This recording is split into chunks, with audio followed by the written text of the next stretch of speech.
Blog number 57, multitasking of one. I am amazed. I truly am. I am now, and I have always been, perpetually astounded by women. More specifically, I'm continually awed and impressed by my wife's ability to multitask. Where she gets this from, I'll never know, but she can run productive circles around me. A good example of this would be the blog that I'm currently reading. It really is all I can handle right now. And as I read this, my mind is focused on this one thing and this one thing only. I cannot be thinking about other things right now. But if Melissa was reading this blog, she'd probably be more than likely paying bills, watching a favorite TV show, and watching the dogs, all at the same time. Hey, if I'm lucky, I can walk and form a cohesive thought simultaneously. Most of the time, my idea of multitasking is to put a sock on each foot. Although, technically, I guess, that couldn't really be defined as multitasking, since I usually do this one sock at a time. Come to think of it, it would seem to have always been doing it this way. But sometimes the pressure of trying to decide which sock to pull on first is just too much. It freaks me out. But I digress. And over the years, I've heard that women are just naturally better than men at handling multiple tasks concurrently. Hey, I don't know anything about that, and I really don't want to stir up another war of the sexes because of something that I might say or imply on this blog.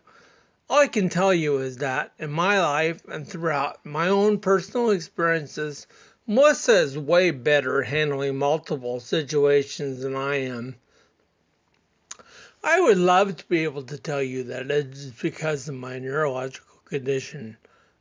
I would love to be able to blame the disease of ataxia. But the truth is that I can't. Because I never have been good at trying to do more than one thing at a time. If I do, my usual G-rated demeanor is quickly transformed into a scenario that is R-rated because of excessive violence and language.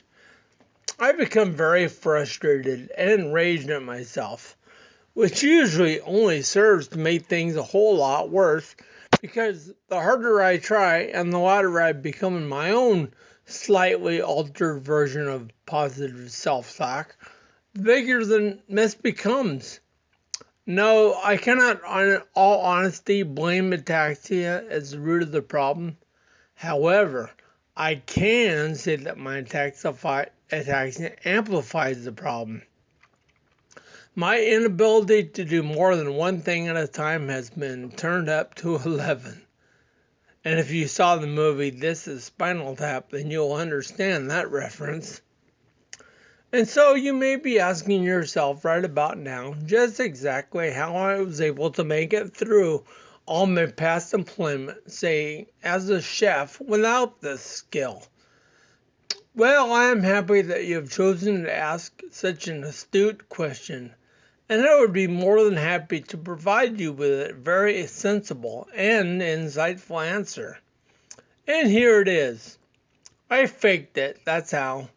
Now I know that you could argue that faking something while at the same time engaging in another activity is in itself a form of multitasking.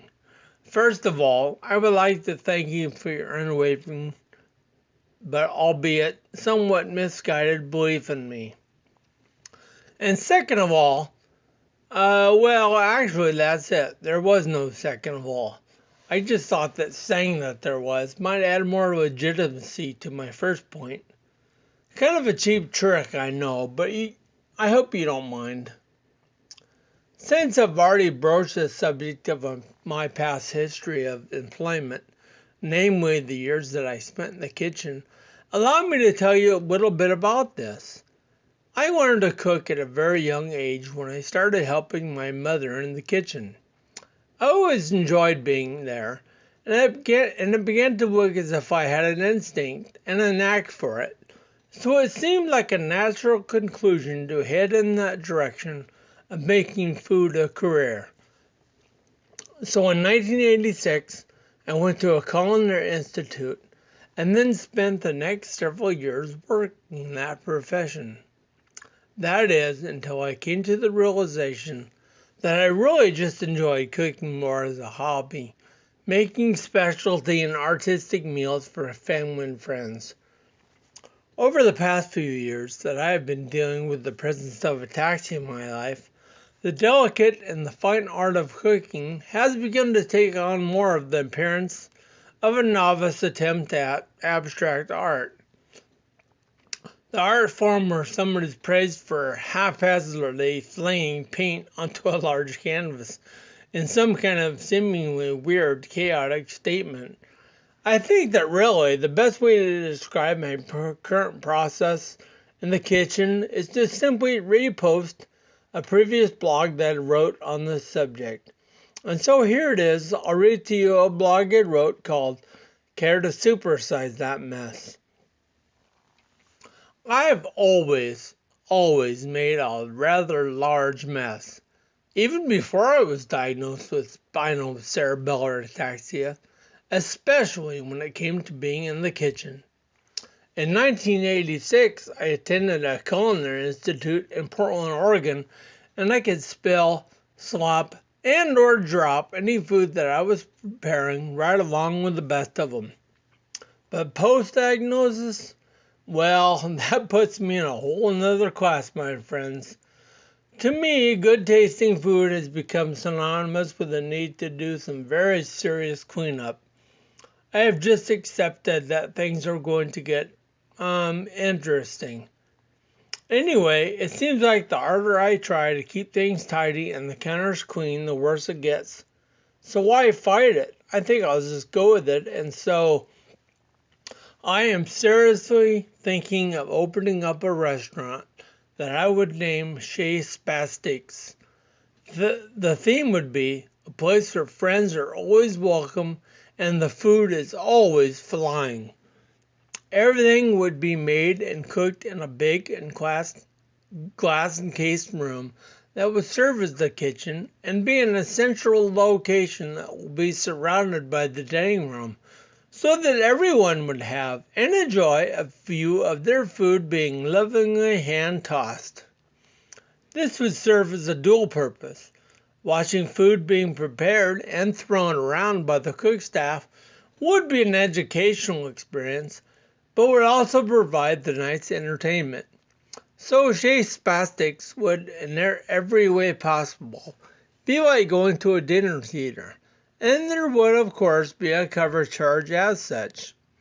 All drinks would be personally shaken simply by default, not stirred, and the water glasses would be double the size of the normal water glass that you would receive at a regular sit-down restaurant. That way, by the time the waiting person arrives at your table, and half the water is sloshed out while they are walking to your table, you will still receive a nice amount of ice water.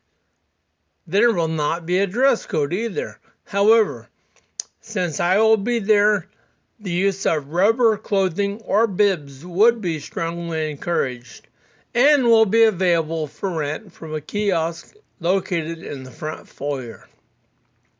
And of course, there would be a theme night. The most popular of which I would predict would be food fight night.